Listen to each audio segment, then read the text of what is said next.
everybody. Welcome back to Ursula's Garage. This is sort of a follow-up on, well, almost over a month of stuff that I haven't done, or even filmed. So I'm going to go through it and give you a review on everything I've done to the Porsche. It's on the road now, just putting on the rear tires because I needed some rear tires for safety. So that's what we're doing. Tires are, let me just flip the camera around. Those are the old rims and tires. I bought new ones. You can see them with the new tires there on the ground. They're very nice, actually, rims. I think they're from a newer style one. This is an 07. I think those are 09 rims. I did all the buffing on the body.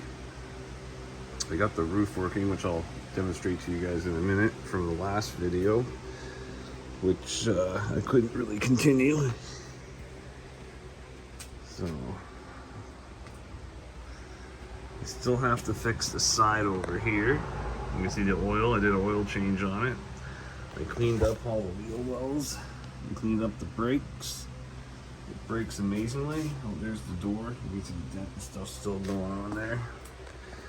Got the clamshell working pretty good. Closes, almost perfect. I did little tweaks there. And like I said, did the oil change.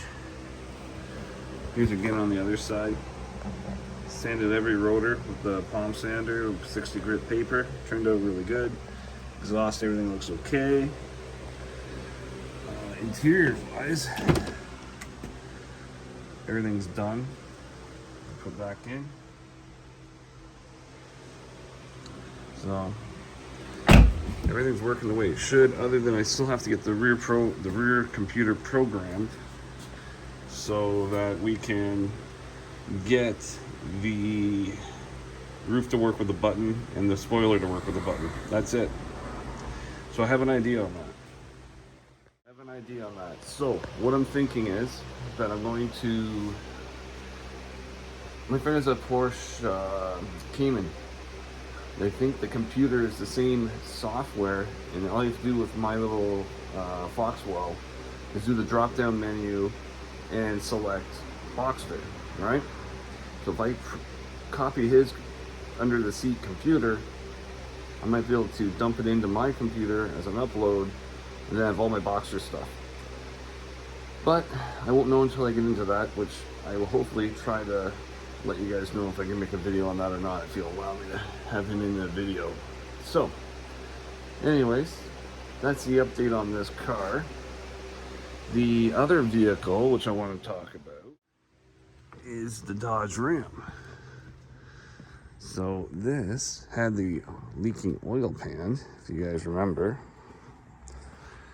And well, I just did a boo-boo on the weekend. I hit my darn tow hook, hit a trailer that was parked beside me. Someone pulled beside me with a small little Sea-Doo trailer. Didn't see it backed up, turned right into it. Pretty big amateur move, but anyways, whatever. But the news on this, actually I didn't even check. He probably didn't do my sway bar to do the oil pan. But we'll get a brand new oil pan on here through warranty. So I went down to Windsor to pick up something for my boat, and down home, and the truck was leaking all over the driveway. So what I ended up doing was calling Dodge and saying, hey, listen, you said to replace it when it leaked. So amazingly, the FSC amazingly replaced my oil pan. To be honest, it does look different. Even the drain plug looks different from my original one. So I'm wondering if the initial 19s had a bad batch of pans. We're still waiting on my brother's to get leaking so we can get it fixed. But yeah, so that's where we're at with this truck. So that's good news.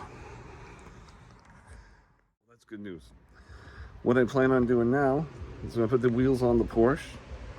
Then you'll go for a little drive and show you guys what this thing's like. It actually is not bad. Sounds good too. So anyways, let me go get this thing all sorted out, and then we'll go from there. I don't think you need to see me bolting wheels on unless you've never bolted wheels on in your life. Another thing I like to do, we're going to do a little thing on the Vet. I think it's time. And what it needs, actually the last thing I can talk about is These link bars on both sides have to be replaced. They're clicking, and I got brand new ones there. You see, the car's pretty clean. A little bit of rust there on that cross member, but it's nothing. It's just surface rust. It's 1966. Original frame. Numbers matching. You know, not much you can really do about that. I don't have the spare tire or the pan on. Don't like it. It makes noise. So, yeah. So that's this car. You can see everything looks fairly new underneath it. We'll go this way. I put on a custom power steering. I had original power steering on this, which is actually, I guess, pretty rare. The cool thing with this car is, like I said before, it's an AC power steering car, which I guess is quite rare. So, didn't know that. But no, she runs really good. We'll do a quick video on that, maybe before driving this car too. So, thanks to everyone that watches the Dodge sway bar bushings video. It turned out really good. A lot of views. Very impressed. Thank you for watching. I will do some more videos here following up. We're going to do the Trans Am soon, so we'll get into that. And if I can get lucky and find another Porsche type deal, that'd be kind of neat too. So, anyways, thanks for watching, and hope to see you guys more views on there, I guess. Like I said before, I'm new at this. It's you know, I've done a long couple weeks there, over a month. That's what slowed things down was, you know, my mother was sick, so I had to spend time and make sure everything was good there. And yeah, so that, you know, very sad that happened there, but we won't get into that. So anyhow, thanks for watching, and see you in the next video.